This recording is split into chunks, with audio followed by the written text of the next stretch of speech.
한 가지 소식만을 집중적으로 전해드리는 베타 포커스 아나운서 김수정입니다. 네, 지난 4월 3일이었죠. SK텔레콤, KT, LG U+ 등 이동통신 3사가 갤럭시 S10 5G 스마트폰 개통을 시작하며 세계 최초로 5G 상용화 서비스를 개시했습니다. 미국 최대 통신사인 버라이즌이 예상보다 더 빠르게 5G 서비스를 선보일 것이라는 분위기가 감지되자 정부와 이동통신사, 제조사가 007 작전을 펼치며 버라이즌보다 50분 빠른 밤 11시에 개통하기 시작했는데요. 세계 최초라는 타이틀이 거머쥐며 본격적인 5G 시대가 열린 지도 벌써 2개월이 지나고 있습니다. 5G 가입자는 상용화 69일 만인 지난 6월 10일 기준으로 100만 명을 돌파하며 초기 안착에 성공한 모습으로 보이는데요. 현재는 130만 명을 넘어선 것으로 나타났습니다. 이는 81일 만에 100만 명을 돌파한 LTE보다 빠른 속도입니다만 50만 원에서 70만 원에 달하는 이동통신사들의 공시지원금도 한몫한 결과이기도 합니다. 아직 품질에 대한 불만은 여전하지만 기지국 확충과 LTE 끊긴 현상, 속도 저하 문제도 점차 개선되고 있고요. 하반기에는 더욱 다양한 5G 단말기 출시가 예정되어 있어서 업계에서는 연내 300만 명을 돌파할 것이라는 관측도 나오고 있습니다. 물론 이동통신사들의 연내 목표는 500만 명으로 잡고 있어서 낙관할 만한 수치는 아닌 것 같네요. 세계 최초 5G 상용화 타이틀을 확보한 우리나라를 시작으로 5G 시장 분위기가 고무되고 있는데요. 지난 5월에는 도널드 트럼프 대통령이 5G 전쟁에서 미국이 승리해야 한다며 성명서를 발표하는 등 화웨이로 대표되는 중국과의 이권 다툼이 심화되고 있죠. 더불어 호주, 홍콩, 필리핀 등의 연내 서비스를 상용화 준비하고 있고 중국, 일본, 인도, 대만 등 역시 2020년 서비스 개시를 준비하고 있는 등 각국에서도 5G 투자 열기가 확산되고 있습니다. 삼성과 LG전자를 비롯해 모토로라, GT, 레노버 등 역시 5G 스마트폰 출시를 앞두고 있는데요.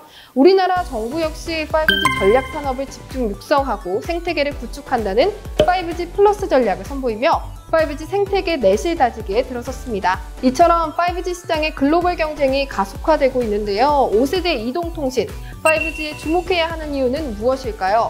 4세대 이동통신망인 롱텀 에볼루션, LTE로도 충분한데 더 빠를 필요가 있나라는 생각이 들 수도 있지만 이 5G는 영화 한 편을 더 빠르게 다운받을 수 있다는 단순한 속도의 가치를 넘어 개인과 산업 전반에 걸쳐 큰 변화를 가져올 수 있는 핵심 기반 기술입니다.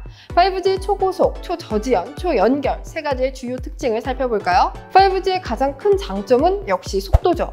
이론상 1GBps의 LTE보다 20배 빠른 최고 20Gbps의 속도를 지원하고 체감 속도는 10Mbps의 LTE보다 10배 빠른 100Mbps를 지원하는데요. 이를 통해 고화질의 영상은 물론 가상현실 VR과 증강현실 AR과 같은 대용량 데이터에 기반의 콘텐츠도 실시간으로 이용할 수 있습니다. 또 5G 속도만큼 중요한 렉타임, 지연 시간을 획기적으로 줄일 수 있는 초저지연입니다. 이론상으로 보면 5G는 1000분의 1초인 1ms 수준의 초저지연을 구현할 수 있는데요. 이는 4G의 10ms보다 10배 낮은 수치입니다. 이렇게 지연 속도를 획기적으로 줄일 수 있기 때문에 응답과 반응이 바로바로 이루어져야 하는 원격 의료와 자율주행차와 같은 실시간 서비스 구현에 아주 중요한 요소입니다.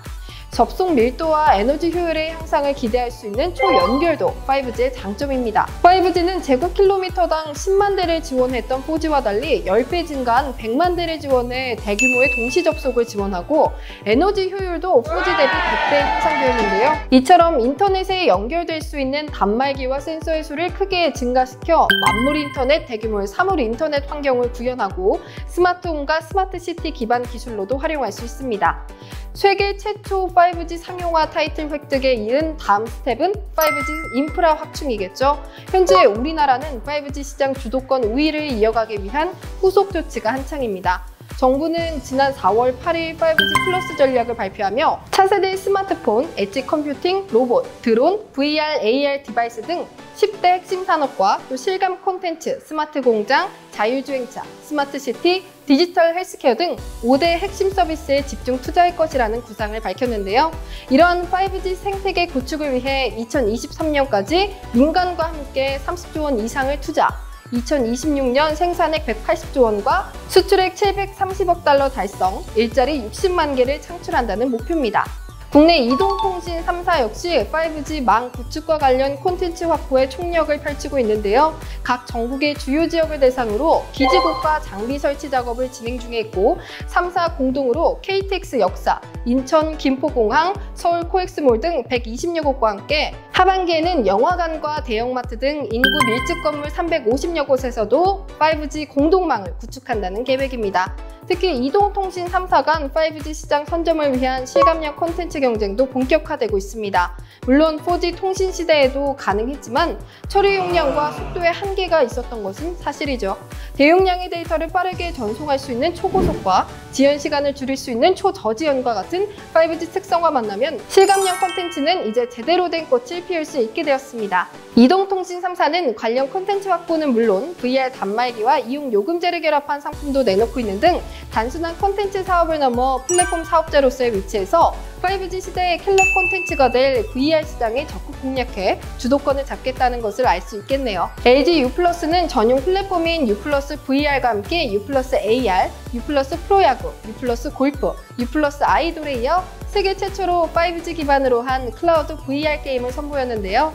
VR 게임의 선순환 생태계 조성을 위해 카카오 VR, 롯데월드 등과 전략적으로 협력한다는 계획입니다.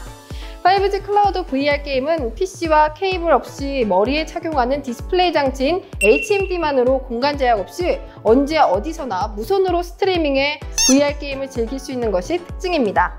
서울 용산과 마곡, 사옥 및 전국 90여 곳의 유통 매장에 5G 클라우드 VR 게임 체험존을 운영하고 있다고 하는데요.